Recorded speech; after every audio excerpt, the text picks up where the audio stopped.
10-cu və 11-ci sinif şagirdləri, mətnə əsasən müddəa və faktın yazılmasından danışasıyıq.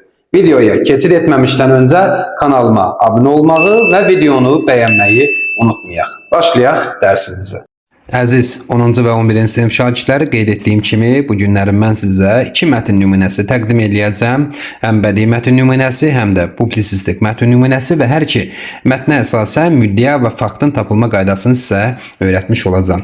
Öncəliklə dərsə başlamamışdan öncə bir daha xatırladım. Kimlər kanalıma abunə olmayıbsa, zəhmət olmasa kanalıma abunə olsun və videonu bəyənsin. Biz də mətndən tanış olaq. Belə. Bir yaz günü meşə göyərçini su içməyə gedir. Gördü ki, bir qarışqa suya düşüb çabalayır. Deməli, göyərçin su içməyə gedir. Gedib görür ki, həmin o içəcəyi suya qarışqa düşübdür və orada çabalayır. Göyərçin tez qarışqanın köməyinə gəlir. Dimdiyinə çöp alıb, çöpü suya axtır. Qarışqa tez çöpə durmaşır. Beləliklə o ölümdən qurtulur. Sahilə çıxanda qarışqa göyərçinə deyir ki, məni ölümdən qurtardın, bir gün olar mən də sənə kömək edərəm. Göyərçin qarışqanın sözünə gülüb deyir ki, sən çox kiçiksən, mənə necə kömək edəcəksən? Elə həmin vaxtdan xeyli keçir. Göyərçin ağacın başında, yuvasında rahatca yatırmış. Bir ovçu onu çoxdan güdürmüş. Onu vurmaq üçün ayaq barmağının ucunda ağaca yaxınlaşır. Tətiyi çəkmək istəyəndə qarışqa ovçunun boynundan bərk dişləyir. Ovçu tətiyi çəksə də ağacın başında rahatca uyuyan, heç nədən xəbəri olmayan göyərçini vura bilmir. Tüfəngin səsinə göyərçin yuxudan oyanır. Və qarışqanı görür və deyir ki, çox sağ ol dost. Bax, mətn burada bitdi. Bədii bir mətn nümunəsidir. Biz burada iki əsas obraz görmüş olduq. Hansı obrazlardır? Göyərçin obrazıdır. Göyərçin, meşə göyərçini və qarışqa obrazı. Qarışqa obrazı. Baxın, bu iki obrazların bir-birindən belə deyək, müqayisə etsək, biz bilir ki, qarışqa göyərçinlə müqayisədə kiçik canlıdır.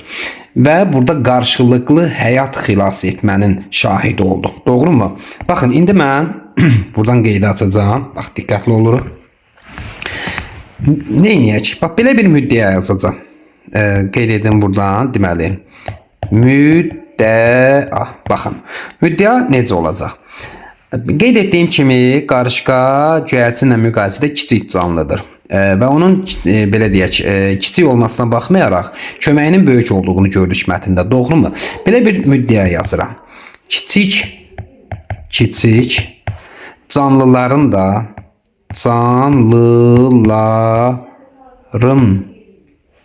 bir dəqiqə, kiçik canlıların da böyük köməyi ola bilər. Böyük köməyi ola bilər. Bax, belə bir fikir irəli sürdüm, bir iddia irəli sürdüm. İndi mən bu iddianı, bu fikri mətnə əsasən faktla sübut etməliyəm. Və biz həqiqətən də mətndə gördük ki, qarışqa kiçik canlı olsa da onun köməyi böyük olur. Bax, indi fakt yazacağım. Fakt yazıram. Yazıram ki, deməli, yazıram ki, qarışqa suya düşəndə, bax, qarışqa suya düşəndə, göyərçin onu xilas edir. Doğru mu? Göyərçin onu xilas edir. Sonradan isə biz nəyə şahid oluruq? Sonradan isə qarışqa ovçunun barmağını dişləyir. Qarışqa ovçunun, deməli, əslində barmağını yox, boynundan dişləyir. Boynunu dişləyərək nə eləmiş oldu? Göyərçini ölümdən xilas etmiş oldu. Göyərçini ölümdən qoruyur.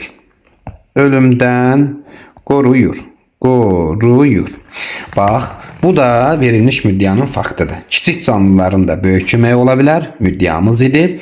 Fakt isə kiçik canlı olan qarışqa suya düşəndə göyərçin onu xilas etmiş olur. Sonradan isə qarışqa ovçunun boynundan dişləyərək göyərçinin belə deyək, ölümdən qoruyur.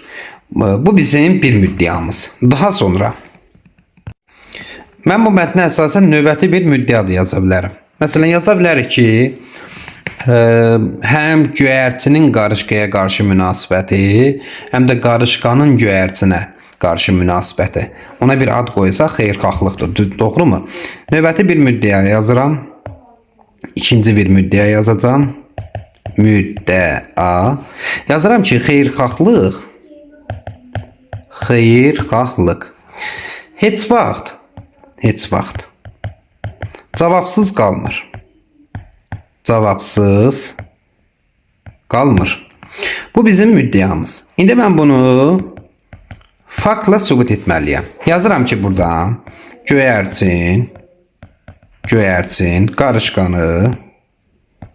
qarışqanı sudan çıxarır. Doğrumu? Sudan çıxarır.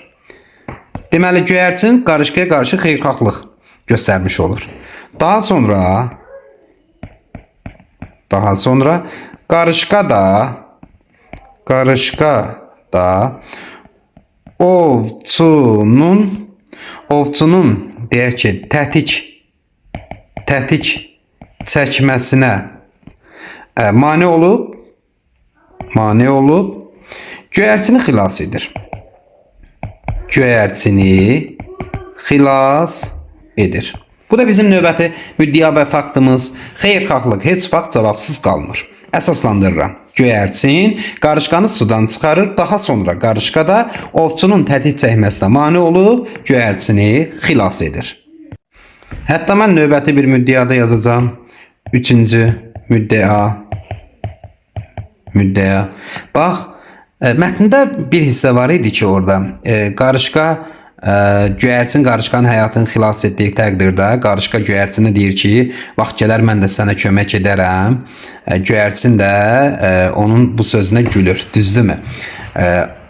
Amma biz mətnə əsasən gördük ki, qarışqa kiçik görünsə də onun rolu böyük oldu, əhəmiyyətli oldu. Belə bir müddəa yazıram. Kiçik görünənlərin də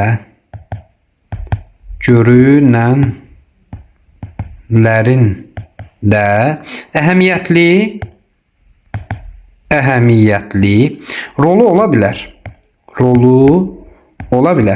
Deməli, mətndə göyərçinin baxışı ilə baxsaq, qarışqa kiçik görünən bir canlıdır. Amma biz mətnin sonlarına doğru gördük ki, qarışqa əhəmiyyətli bir rol oynayır göyərçinin sağ qalmasında.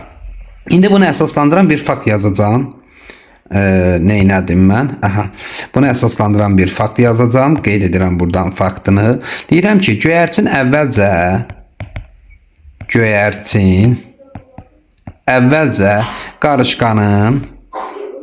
qarışqanın mətndə deyir, mən də sənə kömək edərəm o sözü. Onu bir dənə dırnaqda yazsam. Deməli, mən də sənə kömək edərəm. Sözünə gülür. Düzdürmü? Sonra nə baş verir? Lakin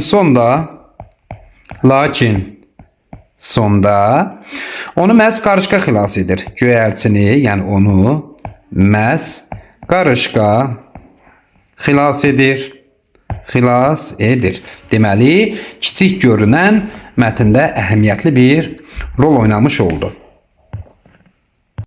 Mən hətta, bax, mətn, əziz izləyicilər, mətnin həcmi kiçik ola bilər. Amma biz buradan kifayət qədər müddəa və fakt çıxara bilərik. Məsələn, növbəti bir müddəa yazıram. Dördüncü bir müddəa. Baxın, göyərçin üçün təhlükəli bir an var. Düzdürmü? Və o gözlənilmədən zamanda ortaya çıxdı. Çünki göyərçin ağacın başında yuvasına rahatca yatırdı. Belə bir müddəa yazıram. Təhlükə çox vaxt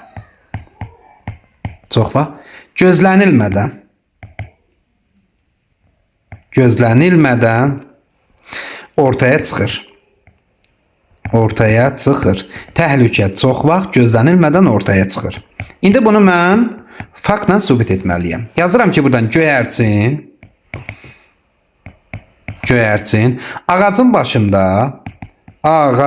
başında deməli, rahat yatırdı. yatırdı. Yatırdı. Və ovçunun axı mətndə deyir axı ovçu onu çoxdandan da güdürdü. Ovçunun onu güddüyündən xəbəri yox idi. Xəbəri yox idi. Da indi mən burada yaza bilmərəm ki, bu müddianı başqa bir belə deyək də bu faktın ardınca da yaza bilmərəm ki, daha sonra ovçu tətiyi basır, onu öldürmək istəyəndə qarışqa ovçunun boynundan dişləyir, göyərçin həyatını xilas edir və s. və ilə axır. Yox. Bu müddianı yalnız qeyd etdiyim faktla əsaslandıra bilərəm ki, təhlükə çox vaxt gözlənilmədən ortaya çıxır. Təhlükəli an göyərçinin ölümlə üzbəüz olduğu andır. O da hansı an idi? Göyərçin ağacın başında rahatça yatırdı və ovçunun da onun güddüyündən xəbəri yox idi. Aydındırmı? Bax belə. Hətta mən növbəti bir müddia və fakt da yaza bilərəm. Baxın, deməli, həm göyərçin qarışqanın həyatını xilas etdi. Eləcə də qarışqa da göyərçinin həyatını xilas etdi və biz burada minnətdarlıq hissini görmüş olasıyıq. Və qarışqa göyərçin həyatını xilas etdikdən sonra göyərçin ona minnətdar olur. Bax, minnətdarlıq hansı davranışın təbii ki bir nəticəsidir. Hər halda yaxşı davranışın təbii bir nəticəsidir. Doğrumu? Ona görə belə bir müddia yaza bilərəm. Müddia. Yazıram ki, minnətdarlıq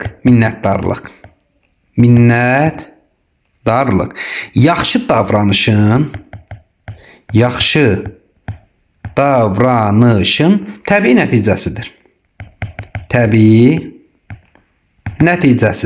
Nəticəsidir. Bu göyərçinin deməli qarışqıya minnətdar olma hissəsidir. Nə baş verir? Fakt olaraq yaza bilərəm ki, göyərçin xilas olduğunu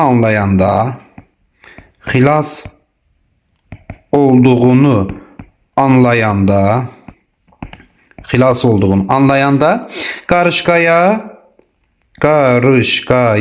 nə deyir? Deyir ki, çox sağ ol dost deyə təşəkkür edir. Bitti, bu qədər. Minnətdarlıq yaxşı davranışın təbii nəticəsidir. İndi mən bunu faktla qeyd etməliyəm ki, göyərçinin xilas olduğunu anlayanda qarışqaya nə deyir? Deyir, çox sağ ol dost deyə ona təşəkkür etmiş olur. Bu belə. Bu bədii mətn nümunəsindən müxtəlif müddialar və faktlardır. Keçid edəcəm növbəti mətnimizə, publisistik üslubda olan mətn nümunəsinə. İndi bunu səhifəni silirəm, keçirəm növbəti. Deməli, belə bizim çox maraqlı bir məlumat verici bir mətnimiz var. Baxaq. Baxın, əziz izləyicilər, bax, indi mən publisistik üslubda olan bir mətn nümunəsidir. Onun müəyyən bir hissəsindən hələ çıxaracağım, çox danışmayacağım. Baxın, mətnlə tanış olaq, qeyd edir ki, səhralar yer kürəsinin ən quru və məhsul verməyən əraziləridir. Orada demək olar ki, bitki yoxdur. Əksəriyyət səhralarda praktik olaraq yağış yağmır və ya çox az olur. Yəni, bu mətnə görə faktdır da. Bax, yer kürəsinin ən quru və məhsul verməyən deməli əraziləridir səhralar. Belə bir fikir var. İndi bu fikri burada faktla əsaslandırır ki, ona görə ən quru və məhsul verməyən ərazidir ki, çünki əksəriyyət səhralarda praktik olaraq yağış yağmır və ya çox az olur. Bəzi səhralarda qısa müddət ərzində lazım qədər yağıntı olur, ancaq havanın həddən artıq isti olması səbəbindən su torpağa hopmamış buxarlanır. Bax, indi mən nə edəcəm? Buradan bir müddəya, bu hissədən bir müddəya çıxaracağım. Praktik olaraq nə çaylar, nə də göllər olmadığından buludların yaranması üçün su buxarı çox azdır. Ona görə də demək olar ki, yağıntı olmur. Əksəriyyət səhralarda havanın temperaturu gündüzlər çox yüksək olur, gecələr isə çox aşağı olur. Və bir də bu hissədən 3 dənə mən müddəya çıxaracağım. Bax, indi diqqətiniz məndə olsun. Baxın, biz deməli, ilk hissəyə əsasən belə bir müddəya çıxara bilərik ki, mən qoyun qeyd dəftərimi açın. Deməli, belə bir müddəya biz deməli, bunu buradan qeyd edirəm. Aha. Mətnin deməli ilk hissəsinə, bax, buralara əsasən bir müddəya çıxaracağım ki, məsələn, səhralar yer kürəsinin ən quru və bitkisiz ərazilərdir. Məsələn, belə bir müddəya yazıram. Belə başladım. Birinci müddəa. Birinci müddəa. Yazıram ki, bax burada səhralar, səhralar, səhralar. Yer kürəsinin ən quru və bitkisiz əraziləridir. Ən quru və bitkisiz əraziləridir. Bax, belə bir müddəa. Həqiqətən də biz bu hissədə, giriş hissədə nə görürük? Səhralar yer kürəsinin ən quru və məhsul verməyən əraziləridirsə, hansı ki, ardınca deyir ki, bitki yoxdur. Belə bir fikir irəli, belə bir iddia irəli sürə bilərəm ki, səhralar yer kürəsinin deməli, ən quru və bitkisiz ərazilərdir. İndi mən bunu faktla əsaslandırmalıyam ki, çünki, bax, əksəriyyət səhralarda praktik olaraq yağış yağmır və ya çox az olur. Bax, bu ikinci cümləni mən olduğu kimi bura köçürə bilərəm. Əksəriyyət ərazilərdə, əksəriyyət belə deyək, səhralarda, lap səhralarda sözüm qeyd edirəm, səhralarda nə baş verir? Praktiki olaraq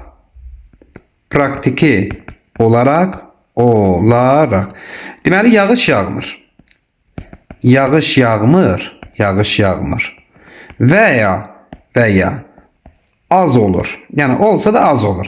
Yəni, bu da təbii ki, belə deyək də, bitkilərin inkişafı üçün yetərli deyil. Bu birinci fikrim, birinci müddəa. Keçirəm növbətə. Qeyd etdiyim kimi bu hissədən. Yazacağam ki, mən, baxın, burada nə dedi? Bəzi səhralarda qısa müddət ərzində lazımı qədər yağıntı olur. Ancaq havanın həddən artıq isti olması səbəbindən su torpağa hopmamış, daha doğrusu buxarlanır. Yəni, praktik olaraq nə çaylar, nə də göllər olmadığından buludların yaranması üçün su buxarı çox azdır və s. və ilaxı. Deməli, mən ikinci bir müddəa, qəşəng bir müddəa yazacağım. Bax, yaza bilərəmmi ki, səhralarda çaylar və göllər olmur. Çaylar və göllər olmur. Bu mətnə əsasən belə bir müddəa irəli sürdüm. İndi mən bunu əsaslandırıram. Nəyə görə səhralarda çaylar və göllər olmur? Çünki yazıram ki, burada havanın həddən artıq isti olması səbəbindən. Deməli, su torpağa hopmamış, buxarlanır. Ona görə də səhralarda çaylar və göllər olmur. Bu da bizim növbəti müddəamız və faktımız. Keçirəm növbəti üçüncü bir müddəa yazacağım. Üçüncü bir müddəa yazıram. Deməli, burada qeyd olunur ki, bax, bu hissələrdə nə qeyd olundu? Qeyd olundu ki, əksəriyyət səhralarda havanın temperaturu gündüzlər çox yüksək olur. Gecələr isə çox aşağı olur. Mən verilmiş bu hissəyə əsasən deyə bilərəm ki, səhralarda nə oldu? Temperatur fərqi çox böyükdür. Deməli, temperatur fərqi çox böyükdür. Oldu. Səhralarda temperatur fərqi çox böyükdür. İndi bunu əsaslandırıram ki, əksəriyyət səhralarda, bax, bu cümləni olduğu kimi bura köçürürəm. Əksəriyyət səhralarda, qısa yazacağım, səhralarda havanın temperaturu gündüz çox yüksək,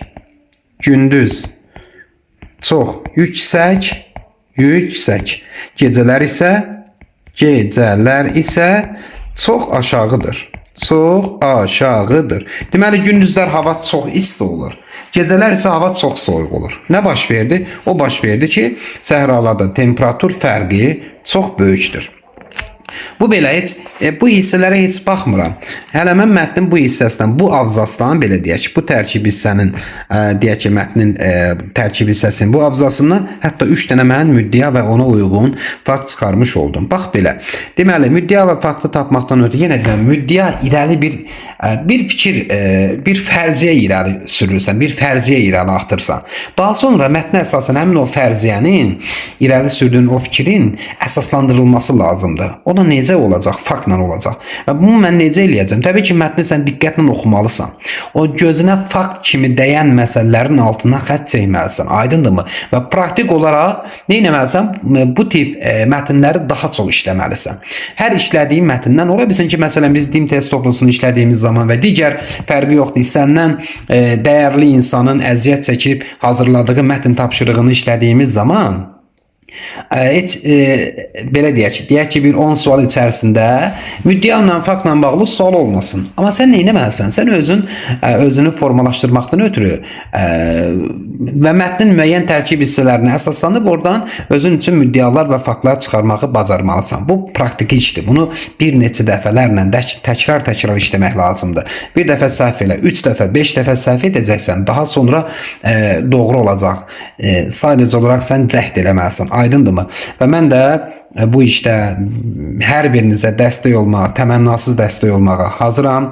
İstənilən mətn nümunəsi üslubundan fərqli olmayaraq, asılı olmayaraq, istənilən mətn nümunəsində sizə lazım olacaq müddəanın tapılması, faktın yazılması, bu kimi məsələlərdə mənə yaza bilərsiniz. Hər birinizə dəstək olmağa hazıram.